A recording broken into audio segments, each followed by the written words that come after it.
लेकिन डिफेंस वाले शेयरों में हम देख रहे हैं कि प्रॉफिट टेकिंग बढ़ गई है। गार्डन रीच जो है अब 5.5% गिरकर दिन के निचले स्तरों के आसपास है।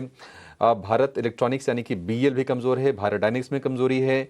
जो शिपिंग रिलेटेड जो शेयर हैं, मझगांव डॉक हो गया या फिर कोचिन शिपयार्ड हो गया, वहाँ पर भी कमज़ोरी दिख रही है। एचएएल का शेयर भी करीब 2% कमज़ोर है। श्रीकांत जी, क्या करें ये डिफेंस वाले शेयरों से? मान लीजिए ट्रेडर हैं या फिर जो पोजिशनल जिनकी बाइंग होती है, क्या अब समय आ गया है कि निकल जाएं? तेजी फिलहाल के लिए हो गई है?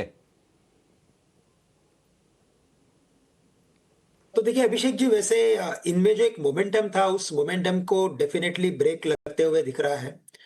स्टॉक्स में एक कंसिस्टेंट हमने पिछले 3 या 4 दिनों से गिरावट देखी है और अपने इंपॉर्टेंट लेवल्स को ये तोड़ने के कगार पे है। तो मुझे लगता है कि इसमें डेफिनेटली स्टॉप लॉसेस जो भी रहेंगे based on averages, based on trend lines, मुझे लगता है उसे काफी टाइटली फॉलो करना चाहिए, क्योंकि वैसे स्टॉक काफी चल चुके हैं। इन टर्म्स ऑफ वैल्यूएशंस भी काफी एक्सपेंसिव है। और अगर इसमें जो न्यूज़ फ्लो था, अगर उसी न्यूज़ फ्लो में अगर ब्रेक लगता होगा, तो फिर मुझे लगता है कि हम इस पर्टिकुलर सेक्टर में कुछ करेक्शन देख सकते हैं। तो जो शॉर्ट टर्म ट्रेडर्स हैं, जिन्होंने कुछ पोजिशनल ट्रेड्स लिए हैं, उनके लिए डेफिनेटली मैं कहूंगा कि स्टॉप लॉस रखना बहुत ज़रूरी है। इसे और राइड करने की ज़रूरत नहीं है, कोई एक स्टॉप लॉस बना लीजिए। जैसे मैंने अभी थोड़ी देर पहले एक एचएएल को देखा था और उसमें मुझे लग रहा था कि स्टॉप लॉस होना चाहिए 4,700 रुपए का। अभी वो स्टॉक चल रहा है 4,800 के करीब। तो 4,700 का स्टॉप लॉस रखना बहुत ज़रूरी है। एक बार वो ब्रेक होता है, उसके बाद वापस से अगर वैसे देखा जाए तो Abhishek ji, it's very difficult to से कि वॉर लेवल पे क्या होगा, क्या नहीं होगा, करेक्ट? वापस से पता नहीं कि 10 दिन के बाद और कोई आके और कुछ कर ले, तो वो अपने को पता नहीं है।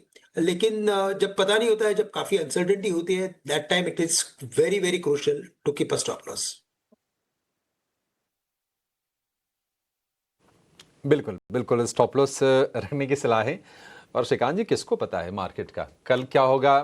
नहीं पता है। हम संभावनाओं की बात करते हैं बाजार में, और देखिए मास्टर वही है कि हाँ, जिसकी ज़्यादातर संभावनाएं ठीक निकल जाएं। मतलब प्रोबेबिलिटी का ही गेम तो है ही ये। 25,237 ये निफ्टी का लेवल। आईटी के शेयरों से आज सपोर्ट अच्छा मिला है, चाहे मिड कैप की बात कर लें या फिर लार्ज कैप की बात करें। कुछ और स्टॉक्स की बात करेंगे। एक छोटे से ब्रेक का वक्त भी होना है, लेकिन ब्रेक पर जाने से पहले आपको बता दें कि सत्ता के गलियारों से लेकर सड़क तक जानलेवा गर्मी जो है बड़ा मुद्दा है। लू और बेतहाशा गर्मी जो अब न्यू नॉर्मल बन चुकी है। आईएमडी बार बार ऑरेंज और रेड अलर्ट जारी करता रहता है। दिल्ली में तो गर्मी का असर 52 डिग्री सेल्सियस तक पहुंच जाता है। हालांकि इस भीषण गर्मी से प्रभावित लोगों की सही संख्या बता पाना मुश्किल है, लेकिन अस्पतालों में हीट स्ट्रोक और डिहाइड्रेशन के मामले लगातार बढ़ रहे हैं। ग्लोबल वार्मिंग के ये गंभीर परिणाम times network India climate summit के दूसरी एडिशन की प्रमुख थीम्स में से एक है, जहां हीट वेव और जलवायु आपदाएं चर्चा के केंद्र में होंगी। तो जुड़िए हमारे साथ 27 जून को नई दिल्ली में, जब देश विदेश के लीडर्स और क्लाइमेट एडवोकेट्स एक साथ आएंगे ताकि एक टिकाऊ और सुरक्षित भविष्य की राह तय की जा सके।